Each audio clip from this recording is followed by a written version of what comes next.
గడుస్తుంది కాని పవిత్ర ఎక్కడుందో జాడ తెలియడం లేదు.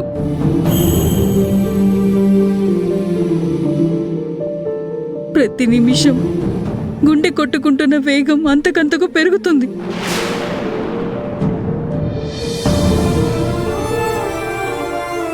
దేవుడే తనని కాపాడాలి, మన భయాల్ని తగ్గించాలి. దేవుడా? ఎవరు సీతా దేవుడు? ఎక్కడున్నాడు? చెడుకు తోడుగా ఉంటూ మంచికి అండగా ఉండనని అడ్డం తిరిగాడా? నా కొడుకుని అర్ధాంతరంగా తీసుకుని వెళ్ళిపోయాడు.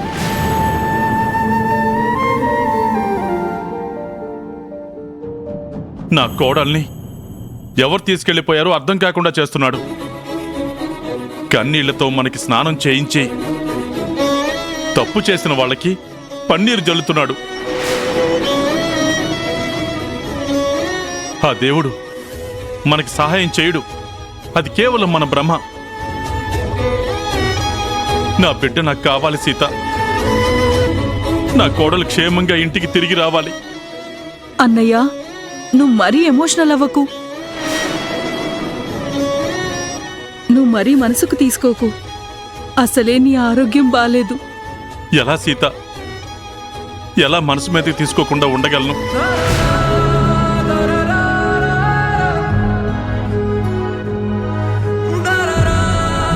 నా మనసు విరిగి నా పెద్ద కొడుకు నాకు లేడు అన్న జ్ఞాపకాల్ని నా మనసులో నుంచి క్రమంగా చెరిపేస్తున్నాను.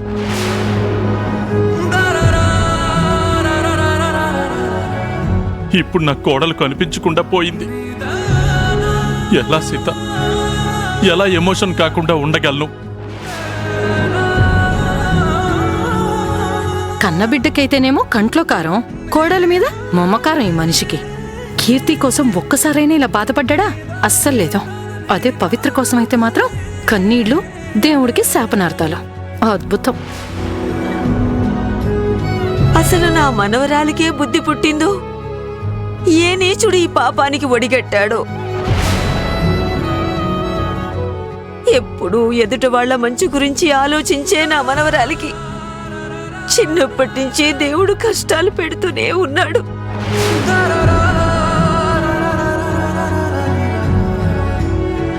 ఏం చేస్తాం లక్ష్మమ్మ? అంతా మన తలరాత. ఈ దారుణాలన్నీ చూడ్డానికి ఆ దేవుడు మనల్ని ప్రాణాలతో ఉంచాడు.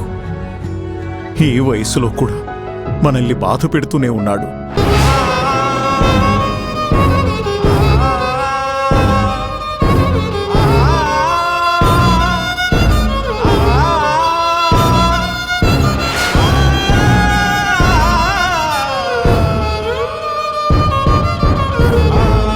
ఎరా అది పవిత్ర ఆచూకీ ఏమైనా తెలిసిందా? పోలీసులు ట్రేస్అవుట్ చేశారా? పవిత్ర ఎక్కడుందో ఇంకా తెలియలేదు. కానీ పవిత్ర కనిపించకుండా పోయిన వాళ్ల గురించి మాత్రం తెలిసింది. పవి ఎక్కడుందో కూడా తెలుస్తుంది.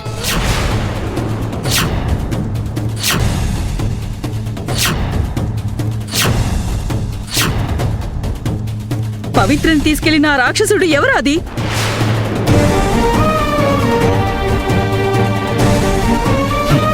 మీరు ఎవరు కల్లో కూడా ఊహించని మనిషి.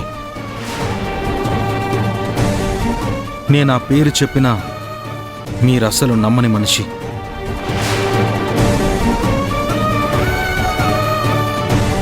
మొదట్నుంచి పవి మీద కోపం, ద్వేషం పెంచుకుంటూ వస్తున్న మనిషి. ఇంతకీ ఎవర్రా మనిషి? మా డాడీ.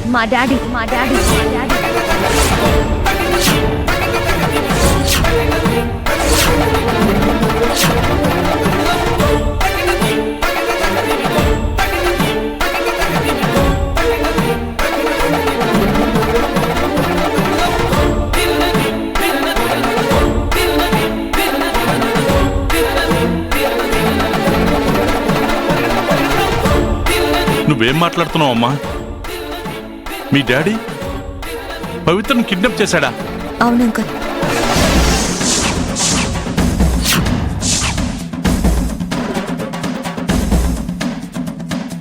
పవిత్ర కనిపించకపోవడానికి మా డాడీయే కారణమని మీ కొడుకు ఆదిత్య పోలీస్ కంప్లైంట్ ఇచ్చి ఆయన్ని అరెస్ట్ చేయించాడు.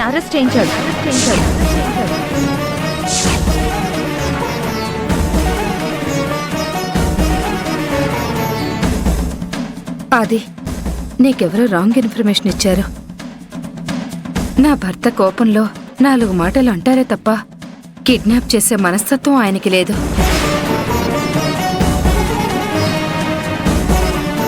ప్లీజ్ అర్థం చేసుకో ఆది.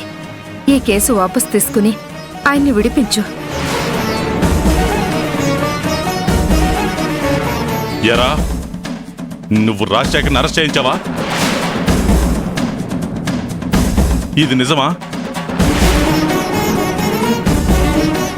పవిత్ర కనిపించకపోవడానికి కారణం ఆయనేనన్నా.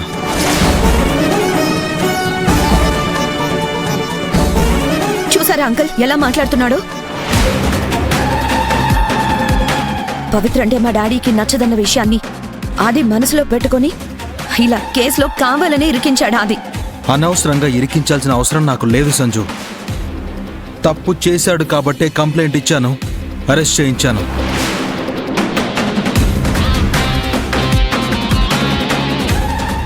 ఏమైందన్నయ్య నీకు? పవిత్ర పిచ్చిలో పడి నువ్వేం చేస్తున్నావో నీకు అర్థమవుతుందా?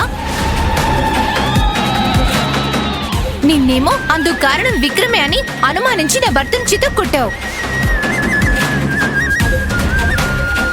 ఇప్పుడేమో రాజశేఖర్ అంకుల్ని అరెస్ట్ చేయించావు. అసలు నువ్వేం చేస్తున్నావో నీకేనా తెలుస్తుందా?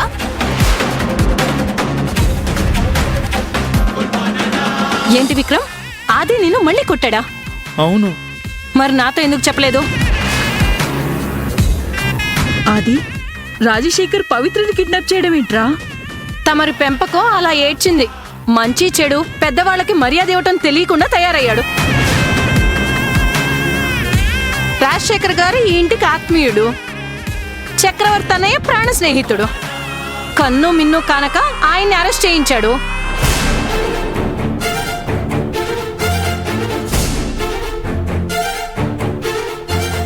ఇంటికి అల్లుడని కూడా చూడకుండా నా కొడుకును కొట్టాడు. అసలు నా కొడుకు మీద చేయి చేసుకునే అధికారం నీకెవరిచ్చారా? అది అత్తయ్య, వాడేం చేశాడో తెలియకుండా అనవసరంగా నోరు పారేసుకోవద్దు. అమ్మో, విద్య గురించి చెప్పేస్తాడేమో. అమ్మా నువ్వు మాట్లాడకు, సైలెంట్గా ఉండు. రేయ్ ఆపరా. మీ అమ్మతో గొడవ పడ్డం తప్ప సైలెన్స్ అనే పదానికి అర్థమైనా తెలుసా నీకు? మీ అమ్మ నోరెందుకు మూయిస్తున్నావు విక్రమ్? తను తప్పేం మాట్లాడింది?